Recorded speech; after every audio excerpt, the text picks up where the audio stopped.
بسم الله الحمد لله والصلاة والسلام على رسول الله وعلى آله وأصحابه ومن والاه اللهم لا علم لنا إلا ما علمتنا إنك أنت العليم الحكيم يا معلم آدم وإبراهيم علمنا ويا مفهم سليمان فهمنا وأعوذ بك اللهم أن أقول فيك ما ليس لي به علم فأضل أو أضل أما بعد ذلك من نهاية ጥያቄዎች መጀመሪያው እህቶቼ ጋር በጋራ ለትርፍ ብለን ቤት ገዝተን ነበረ 2 ዓመት ሊሞላው 2 ወር ሲቀረው ተሸጠ።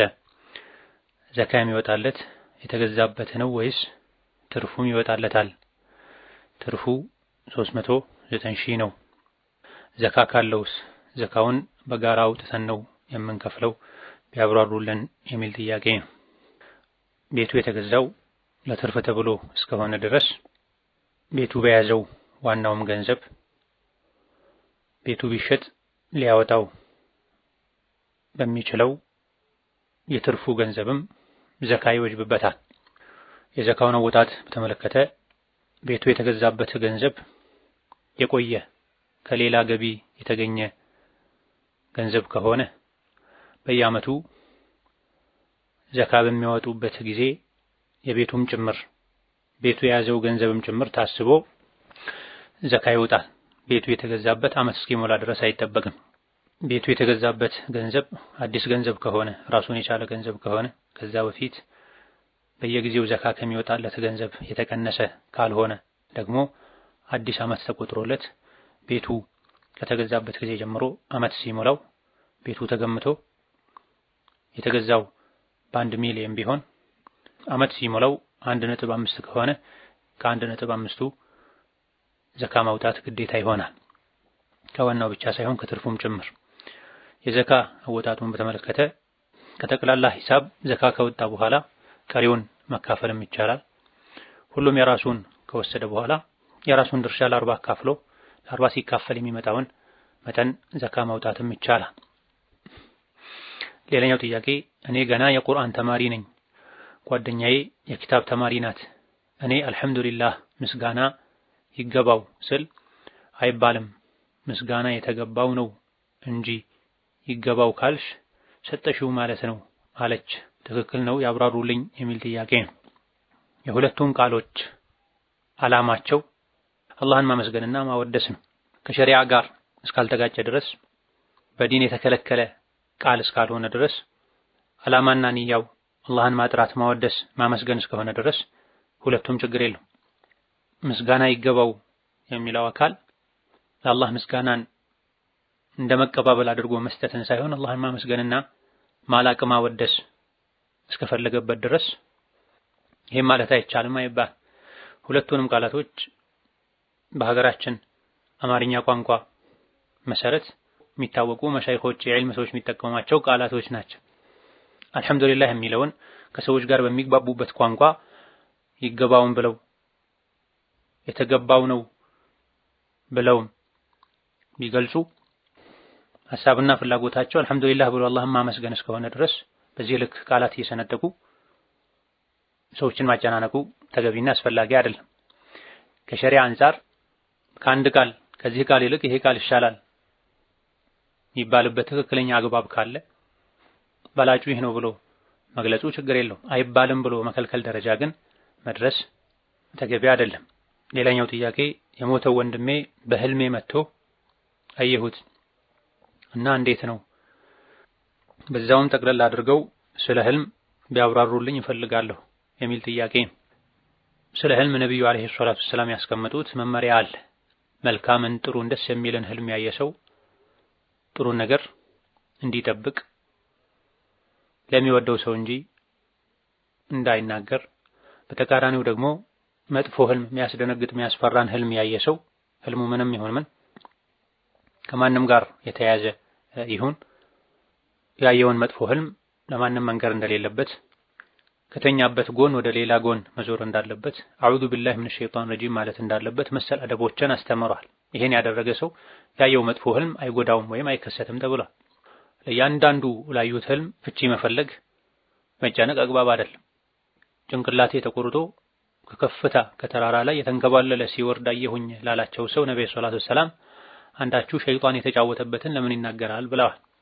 እንዳጠቃላይ የህልም አደብ ጥሩ ነገር ካዩ ጥሩ ነገር መጠበቅ፣ መደሰት ለሚወዱት ሰው እንጂ አለመናገር፣ መጥፎና የሚያስፈራ የሚያስደነግጥ ነገር ካዩ ለማንም አለመናገር፣ አዑዙ ቢላህ ሚነ ሸይጣን ረጂም ማለት መሰል የሆኑ አደቦችን መከተልና ያን መጥፎ ህልም እያዩ እያሰቡ አለመጨነቅ ነው። የሞተን ሰው በህልም ማየት ሟቹን እንዳዩበት ሁኔታ ሟቹን በህልም እንዳየው ሰው ሊለያይ ይችላል።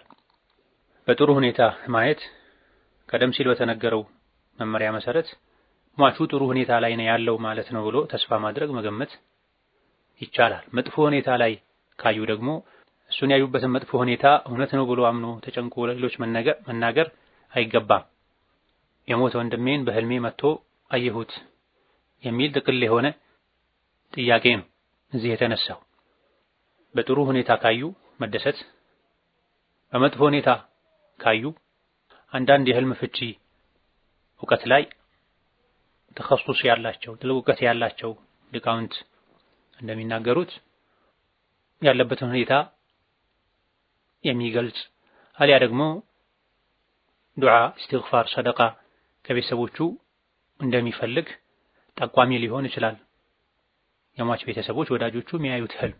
ስለዚህ ለሟች በሁሉም ሁኔታ ለሟች ዱዓ ማድረግ የቻሉትን ያክል ሱናውን ሸሪዓውን በጠበቀ መልኩ ለሱ ነይቶ ሰደቃ መስጠት ጠቃሚ ሊሆን ይችላል። በጥቅሉ አንድን ሰው በህልም መጥፎ ሁኔታ ላይ ስላዩት ብቻ ጀሀነም ላይ ነው ያለው እሳት ላይ ነው ያለው ብሎ መደምደም፣ እንደዚሁ ደግሞ ጥሩ ሁኔታ ላይ ስላሉት እሱ የጀነት ነው ብሎ መደምደም አይቻልም። ኢስቲእናስ ብቻ ነው የሚደረግበት። ሁኔታውን ገላጭ ሊሆን ይችላል ነው የሚባለው። መጥፎ ሁኔታ ላይ ከታየ የበለጠ ኢስቲግፋር ማድረግ፣ ዱዓ ማድረግ፣ ጥሩ ሁኔታ ላይ ከታየ ኢንሻአላህ በአላህ ረህመት ጥሩ ሁኔታ ላይ ሊሆን ይችላል ያለው ማለት ይቻላል። አንዳንዴ ህልሙ ከሸይጣን ሊሆን ይችላል ማስፈራሪያ፣ አንዳንዴ እንዲሁ ስለተረበሹ ቀን ስላሰቡት ሊሆን ይችላል፣ ስለናፈቁት ሊሆን ይችላል። የሁሉንም ህልም ፍቺውን እየጠየቁ መጨነቅ ግን ተገቢ አይደለም። ሌላኛው ጥያቄ እህቴ ከውጭ ሀገር አካውንትህን ስጠኝ ብር ላስገባ ነው ብላ አስገባች። ከዛም በሁለተኛው ወይም በሶስተኛው ቀን በተመሳሳይ አካውንት እህቴ ባስገባችበት ሌላ ብር ገባ። የ3 ወይም የ400 ብር ብልጫ አለው። አንድ ቀን ቆይቼ እህቴን ስጠይቃት አላስገባሁም አለችኝ። 10 ቀን ቆይቼ ሰዎችን መጠየቅ ጀመርኩ፣ ግን መልስ አላገኘሁም። በጣም ከበደኝ። የገባበትን አካውንት ደውዬ 2 ስጠይቅ አላስገባንም አለ። ሰውየው ሳያውቅ ልመልስ ብል አይሆንም። ከዚያም ባንክ ሄጄ ጠየቅኩ። የላከውን ስልክ ጠይቋቸው አይቻልም አሉኝ። 1 ወር ሞላው። አባቴን ነገርኩት።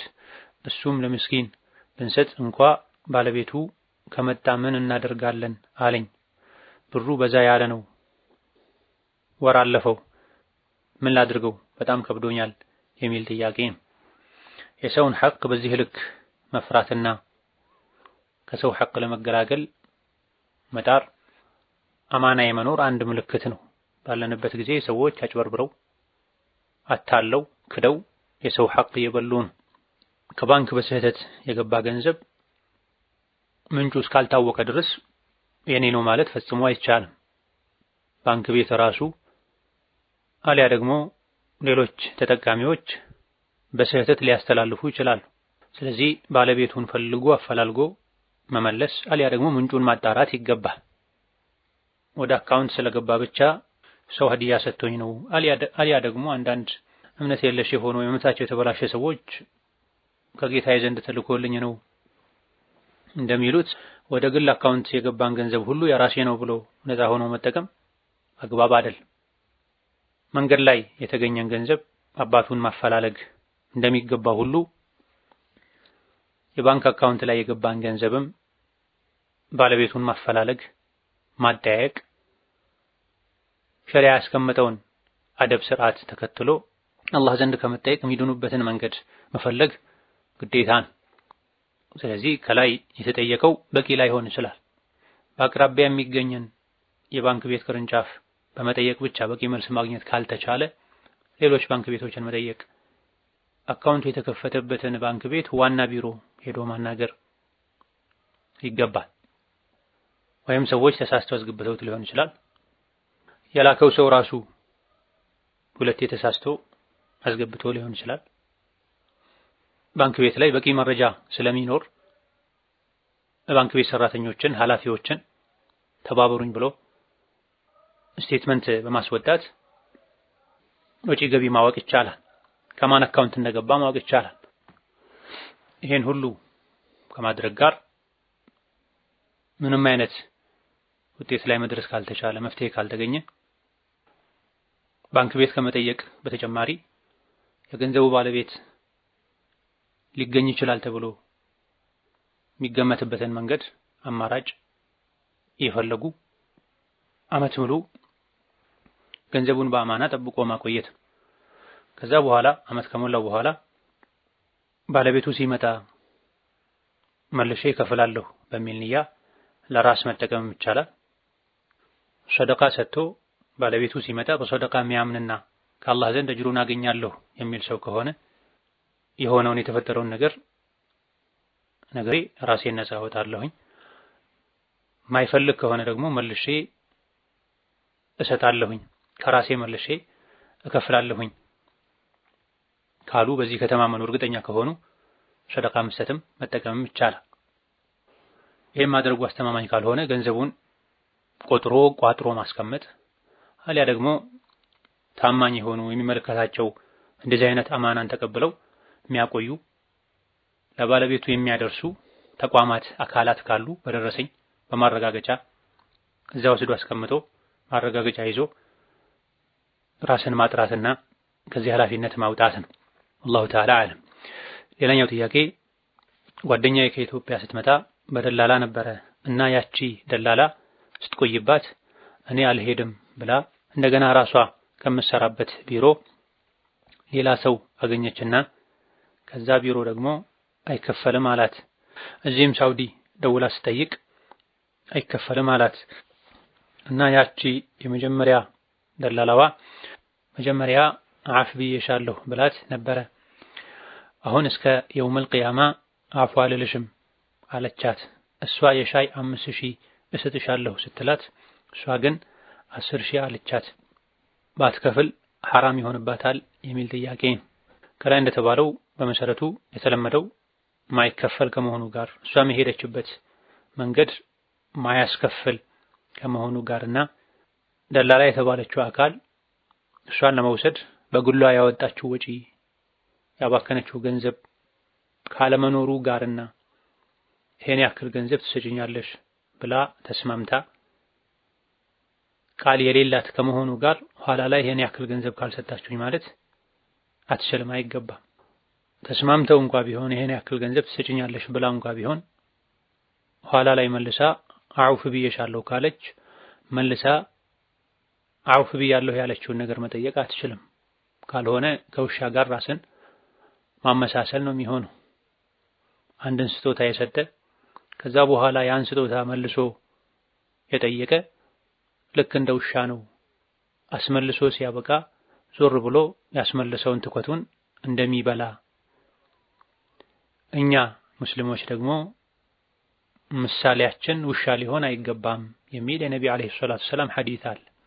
ከዚሁ ሐዲስ በመነሳት እነ ኢማም አህመድ ሌሎችም አንድን ነገር ስጦታ የሰጠ ከዛ በኋላ መልሶ ያን ነገር የሚቀበል ሰው ራሱን ከውሻ ጋር አመሳስሏል። ይሄ ደግሞ አይቻልም። ከእንስሳት ጋር በተለይ ከውሻ ጋር መመሳሰል በዲን የተከለከለ ነው ተብሏል። ለሷ ሰጥቻለሁ ብላ ትቻለሁ ብላ መልሳ መጠየቅ እንደማይፈቀድላት ሁሉ ይቅር ብዬሻለሁ የተባለችዋ እህትም ሌላኛዋ መጠየቅ ማይገባትን ነገር ለሷ መስጠቱ ግዴታ አይሆንባትም። ነገር ግን ራሷን ለማጥራት እንደዚሁ ክብሯን ለመጠበቅ ስሟ እንዳይጠፋ በራሷ ፍቃድ ደስ ብሏት እህቷ ተቸግራ ከሆነም ለመርዳት ብላ ብትሰጥ መልካም ነው ሊባል ይችላል በበጎ ፈቃደኝነት።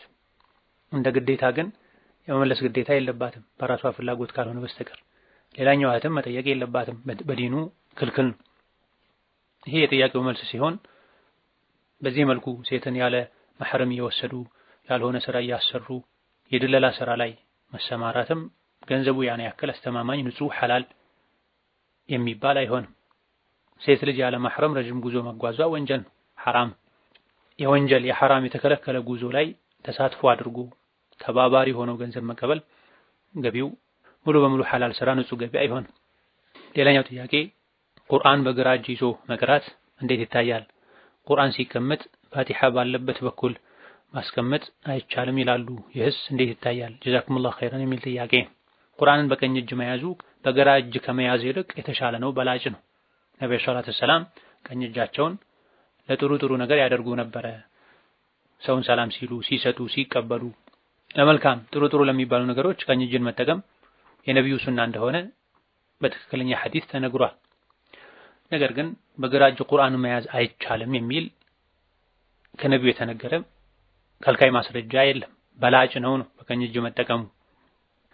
ከከበደ አንድ ሰው በቀኝ እጅ ብቻ መያዙ ከደከመው እጁ ከዛለ አልያ ደግሞ ግራኝ ከሆነ በግራ እጁ ቢይዝ ምንም ችግር የለውም። ይሄን የሚከለክል ማስረጃ የለም። እንደዚሁ ደግሞ ቁርአንን ሲደረድሩ ሲያስቀምጡ ፋቲሓን በቀራም በታች በኩል አድርጎ ሱረቱና ስን ከላይ ማድረጉም ይሄን የሚከለክል ማስረጃ የለም። ነገር ግን ከተርቲብ አንፃር አሳምሮ ከመደርደር ከማስቀመጥ አንፃር በፈለጉት ሰዓትም ቁርአኑ ከላይ ርዕሱ እንዲታይ በዛ መልኩ ማስቀመጡ አሳምሮ ቁርአንን ከመያዝ ከማስተካከል አንፃር በላጭ ነው ሊባል ይችላል። ለአቀማመጡ ላያያዙ በዚህ መልኩ ምንጨነቀውን ያክል በቁርአን ለማመንና በቁርአን ለመስራት ነው ልንጨነቅ የሚገባው። አንዳንዴ ቁርአን በግራ እጅ ተያዘ ብለው በጣም የሚቆጡ ሰዎች ከቁርአን ጋር ያላቸው ሁኔታ ሲታይ ተግባራቸው፣ ስነ ምግባራቸው ከቁርአን የራቀ ሰዎች ናቸው። ቁርአን ትዝ የሚላቸው ሰው ሲሞት፣ ለቅሶ ቤት ላይ ሲሆኑ፣ ቀብር ጋር ሲሆኑ ትዝ ሲላቸው ብቻ ነው። ስነ ምግባራቸው ላይ፣ አነጋገራቸው ላይ፣ አለባበሳቸው ላይ፣ አህዋላቸው፣ ዒባዳቸው ላይ የቁርአን ተጽዕኖ ብዙም የማይታይባቸው ሰዎች ቁርአን በግራ እጅ ተያዘ፣ ቁርአን እንዲተቀመጠ ብለው ከልክ በላይ የሚቆጡ ሰዎች አሉ። ዋናው በቁርአን ማመኑ በቁርአን መስራቱ ነው። አያያዙ ላይ የተከለከለ አያያዝን መያዝ አይገባም። ከዛ በተረፈ ያልተከለከለ እንደ ሸሪዓው ይሄ ቁርአንን ማዋረድ ነው ማይባልን አያያዝ አቀማመጥ ማስቀመጡ ምንም ችግር የለው። ሌላኛው ጥያቄ እኔ የምኖረው በስደት ነው እና ከሆነ ልጅ ጋር እናወራ ነበረ። ከዛ ተገናኘን፣ አብረን አደረን። በማግስቱ ኒካህ ታሰረ። እኔ በሰዓቱ ምንም አላውቅም ነበረ፣ አዲስ ሰለምቴ ነኝ። እሱም ብዙም አያውቅም እና ኒካህ አለን ወይስ የለንም? አሁን ባለመግባባት ምክንያት አናወራም። እሱም ሌላ አግብቶ እየኖረ ነው። እኔን እና ኒካህ የለንም ስለው እሱ አልፈታሽም ይለኛል። ብታብራሩልኝ ብዬ ነው። ባረከላሁ ፊኩም የሚል ጥያቄ። ኒካህ ሳይታሰር በፊት አጅነቢ ወንድና አጅነቢ ሴት ማውራታቸው ወንጀል ነው። የምላስ የጆሮ የእጅ ዝሙት ነው የሚሆነው። ኒካህ ከታሰረ በኋላ ነው ባልና ሚስት ሆነዋልና የፈለጉትን ማውራት የሚችሉት እንጂ ከዛ ውጪ ወንድ ወደ ሴት፣ ሴት ወደ ወንድ ለቁም ነገር ለሐጃ ለጉዳይ ካልሆነ በስተቀር ስለ ተቃራኒ ጾታ ለማውራት ለመጃጃል መደወል ፈጽሞ አይገባም። ይሄ ተደርጎ ደግሞ ይሄን በማድረግ የሸሪዓን ሕግ ጥሶ ጭራሽ ደግሞ በአካል ተገናኝቶ ኒካህ ሳያስሩ ብልግና መፈጸም ትልቅ ስህተት ነው። እኔ ስለ ዲን ያላውቅም ሰለምቴ ነኝ፣ እውነትም በትክክል ሰለምቴ የሆነች ምንም አታውቅ ሴት ይሄ ዑዝር በተወሰነ መልኩ ዑዝር ሊሆናት ባለማወቅ ይቅር ልትባል ትችላለች። ነገር ግን ሙስሊምም ሆኖ ይሄን የሚያደርግ ሰው ስለ ዲኑ ብዙ ስለማያውቅ ብቻ አላህ ዘንድ ምክንያት አይሆነውም። የዝሙት ሐራምነት ሙስሊሞች ዘንድ በግልጽ የሚታወቅ ጉዳይ ነው። የካፊሮች በዲን በአኼራ በቁርአን የማያምኑ ሰዎች ባህል ነው። ሁለት ጾታዎች ከተፈላለጉ የፈለጉትን ማድረግ ይችላሉ፣ እንደፈለጉ ይሆናሉ ማለት ከካፊሮች የመጣ ነው። እንደ ሙስሊም ወንድና ሴት ስለ ተቃራኒ ጾታ ለማውራት፣ አካላዊ ንክኪ ለማድረግ፣ ጾታዊ ቅርርብ ለማድረግ መጀመሪያ መስፈርቱን ያሟላ ኒካህ መታሰር መቻል አለበት።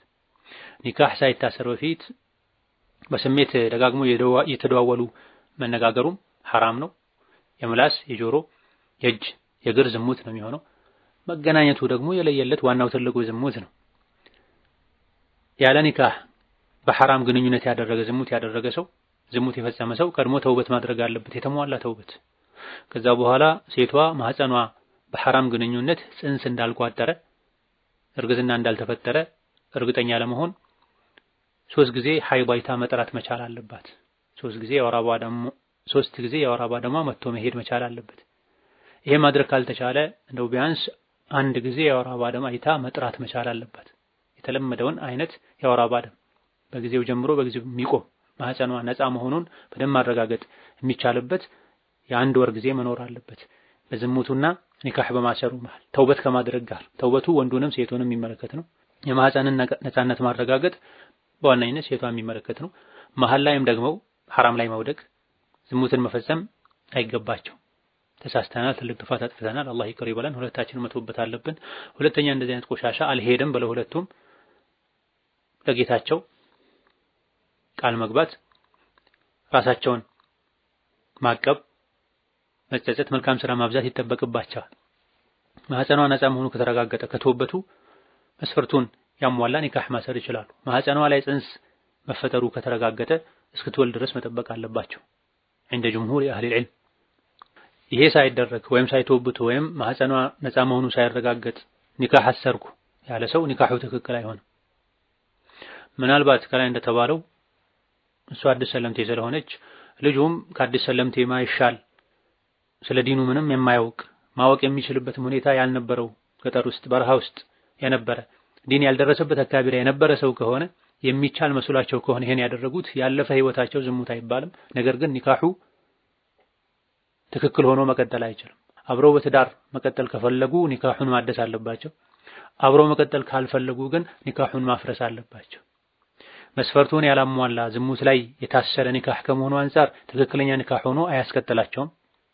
በሆነ መልኩ ግን ኒካህ አስመስለውት አንድ ቀን ተሳስተን ነው ዝሙት የሰራ ነው ከዛ በኋላ ዝም ብሎ ማሰር የሚቻል መስሎን ነው ስለማናውቅ ካሉና አለማወቃቸውም አግባብነት ያለው የሚመስል ከሆነ እሱ አዲስ ሰለምቴ ናት እሱ ከበረሃ ከድንበር ከጠረፍ የመጣ ነው ከተባለ ይሄኔ ወንጀለኛ ብቻ አይሆኑም። መቀጠል ከፈለጉ ማደስ አለባቸው። መለያየት ከፈለጉ ግን አላዋቂነታቸው በተወሰነ መልኩ ኒካህ ስለሚያስመስለው እሷ ማግባት መፋታት መለያየት አለባቸው። ፈትቻለሁ ማለት አለበት። አልፈታም ካለ እሱ በትክክልም አብረው መቀጠል አድሰው መቀጠል ካልቻሉ ሸሪዓ ፍርድ ቤት ሄዳ ኒካህ ማስወረድ፣ ራሷ በአካል ቀርባ ማስወረድ ካልቻለች ኒካህ የሚያስወርድላትን ሰው ማንኛውም ሰው ወክላ ሸሪዓ ፍርድ ቤት ኒካሁን ማስወረድ ይኖርባታል። እሱ በትክክል ማኖር ካልቻለ አልፈታሽም ብሎ እድሜ ልኩን በሱ ኒካህ ስር ያውም ትክክለኛ ባልሆነ ኒካህ ስር እሷን ያሰቃየ መኖር የለበትም።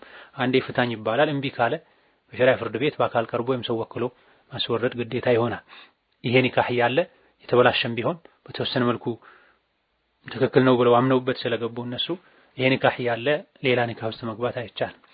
ሌላኛው ጥያቄ ወንድሜ መኪና እየነዳ ባለማወቅ ውሻ ገጭቶ ገደለ። ለውሻው ባለቤት መክፈል ፈልጎ ግን በሸሪዓ ገዝቶ መቀየር ይቻላል ወይ የሚል ጥያቄ ነው።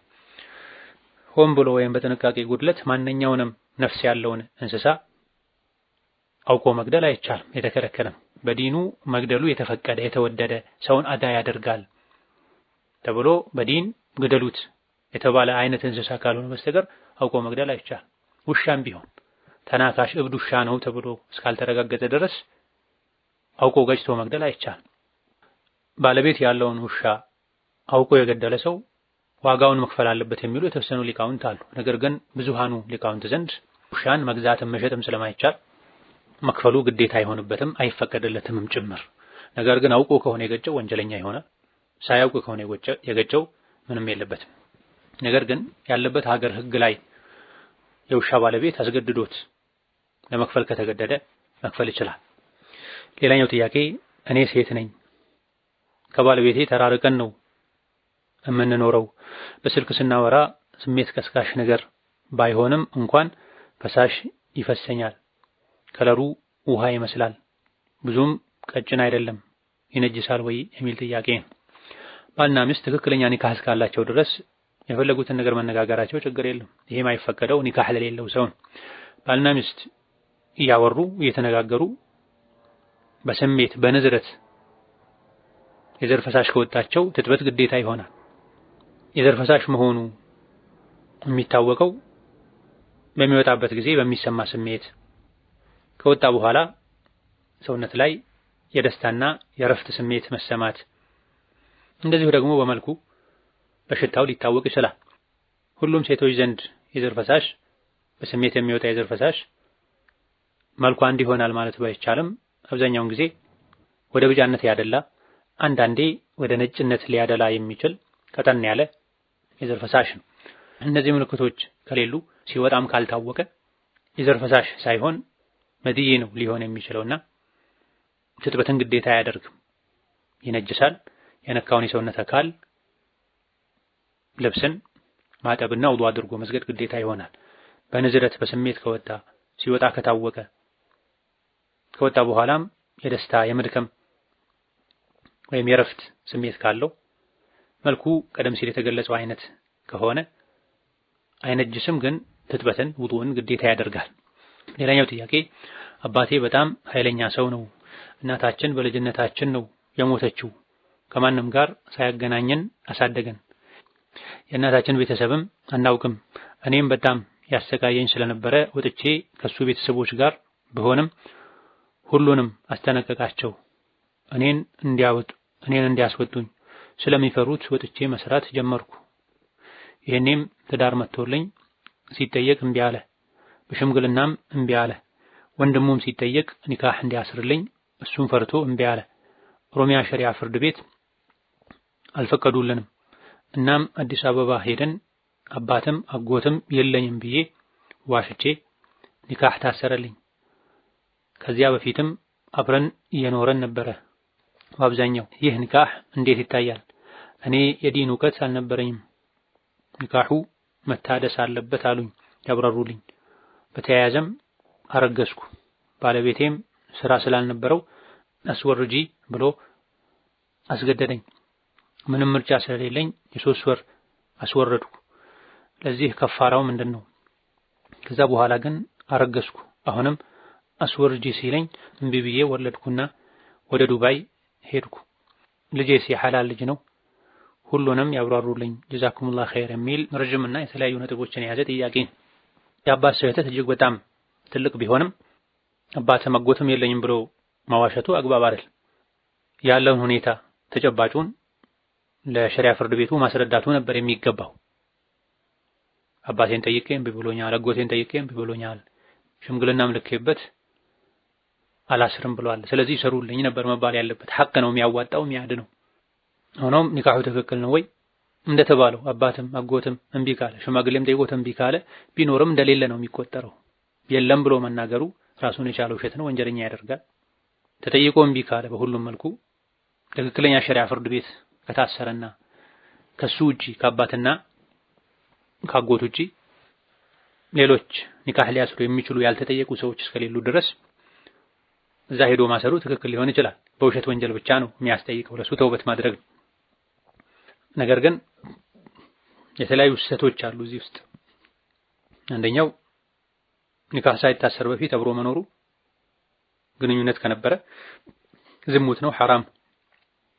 ተውበት ሳታደርጉ ማህፀንሽም ነፃ መሆኑ ሳይረጋገጥ ከሆነ ኒካሁ የታሰረው ከዚህ አንፃር በዚህ ምክንያት ኒካሁ ትክክል አይደለም ይባላል።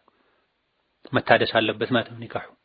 አሁኑኑ ከሴቷ ቤተሰብ አባት አቋሙን ቀይሮ ከሆነ የአባት ወንድሞች፣ የሴት ልጅ የራሷ ወንድሞች፣ የአባቷ አባት ካለ እነዚህና መሰል ኒካህ ሊያስሩ የሚችሉ ኃላፊዎች ካሉ ከነሱ ጋር ተነጋግሮ ማሰር፣ ካልሆነ ድጋሚ ሸሪዓ ፍርድ ቤት ሄዶ ኒካህ አስተካክሉልኝ ማለት ነው። የግዴታ ይሆናል። ኒካሁ ሳይስተካከል እንደ ባልና ሚስት አብሮ መኖር አይቻልም። ሌላኛው ትልቅ ስህተት ስራ ስለሌለ ብሎ ጽንስን ማስወረድ ነው። ስራ ስለሌለ ብቻ ብሎ ከሆነ ጽንስ የሚወርደው የተከበረ የሰው ልጅ መፈጠሪያ የሴት ልጅ ማህፀን ላይ ካረፈ በኋላ ድህነትን ፈርቶ ጽንስ ማስወጣት አይቻልም። የሚረዝቀው አላህ ነው። ሪዝቅን ከመፍራት ድህነትን ከመፍራት ውጪ የሆኑ አሳማኝና በቂ ምክንያቶች ካሉ የጤና ባለሙያን አማክሮ ከዘር ፈሳሽነት ከረጋ ደምነት ያልተሸጋገረን ማውጣት የሚቻልበት ሁኔታ ሊኖር ይችላል፣ የከፋ ጉዳት ከሌለውና አስገዳጅ ነገሮች ካሉ። አማ ድህነት ተፈርቶ ከሆነ በምንም መልኩ ይሄን ማድረግ አይቻልም። ከአላህ ጋር መጣላት ነው የሚሆነው። አላህን በመጥፎ መጠርጠር ነው የሚሆነው። የሚወለዱ ልጆችን የሚረዝቀው አላህ ነው፣ ወላጆች አይደሉም። እንስሳትን የሚረዝቅ አዋፎችን የሚረዝቅ ጉንዳንን አሳን የሚረዝቀው አላህ ተባረከ ወተዓላ የተከበረውን ከፍጡራን ሁሉ አላህ ዘንድ የተከበረውን የሰውን ልጅ አላህ ተባረከ ወተዓላ ይረዝቃል። ድህነትን ፈርቶ ማስወረድ ከባድ ወንጀል ነው። ይህ እንዳለ ሆኖ ያስወጡት ጽንስ ነፍስ ሳይዘራበት በፊት ከሆነ ተውበት ማድረጉ ብቻ በቂ ነው። አላህን ይቅርታ መጠየቅ መጸጸት። ነፍስ ተዘርቶበት ከሆነ ግን ቅጣት አለው፣ ከፋራ አለው፣ ካሳ አለው። እንደ ነፍስ እንደማጥፋት ነው የሚቆጠረው። 60 ቀን ሳያቋርጡ መጾም፣ የጽንስ ካሳ መክፈል ግዴታ ይሆናል። የወጣው ጽንስ ነፍስ እስካልተዘራበት ድረስ ይህ ሁሉ ግዴታ አይሆንም፣ ተውበቱ ብቻ በቂ ነው። ወደፊት አላደርግም ብሎ መወሰን ቃል መግባት ተገቢ ነው። የእስላም እምነት የተረዳ ሙስሊም ነኝ የሚል ሰው ድርጊቱን ሁሉ በሸሪዓ ሊመዝን፣ በንግግሩ፣ በተግባሩ፣ በስራው አላህን ሊፈራ፣ የሚቻልና ማይቻለውን ሊለይ፣ እንደፈለጉ ከመሆን ሊታቀብ ይገባል። እስላም ማለት ስም ብቻ አይደለም። ኒካህም ደግሞ በዝሙት ከተነጀሱ ከተጨማለቁ በኋላ አይደለም። ኒካህ የዝሙት ድንበር ነው፣ አጥር ነው። በአግባቡ በሩን ከፍቶ የሴትን ልጅ ኃላፊ ጠይቆ ኃላፊ ከሌላት እምቢ ካለችም የሙስሊሞች ተወካይ ሸሪዓ ፍርድ ቤት ተካሄዶ በክብር በወግ በማዕረግ ኒካህ ይደረጋል። እንደፈለጉ ከሆኑ በኋላ ወደ ኒካህ መሄድ ይሄ የካፊሮች ባል የካፊሮች ስርዓት ነው። ከካፊሮች ጋር መመሳሰል ነው። ከካፊሮች ጋር ዱንያ ላይ መመሳሰል አኺራ ጋር ከነሱ ጋር አብሮ ጀሀነም እሳት ላይ መቃጠልን ያስከትላልና ሙስሊም ከሙስሊም የማይገባን ነገር ሊርቅ ሊጠነቀቅ ይገባል። ያደረጉትን የሆኑትን ከሆኑ በኋላ ስለ ዲን ያላውቅም ነበረ አለማወቁ ራሱ ከባድ ወንጀል ነው የሚሆነው።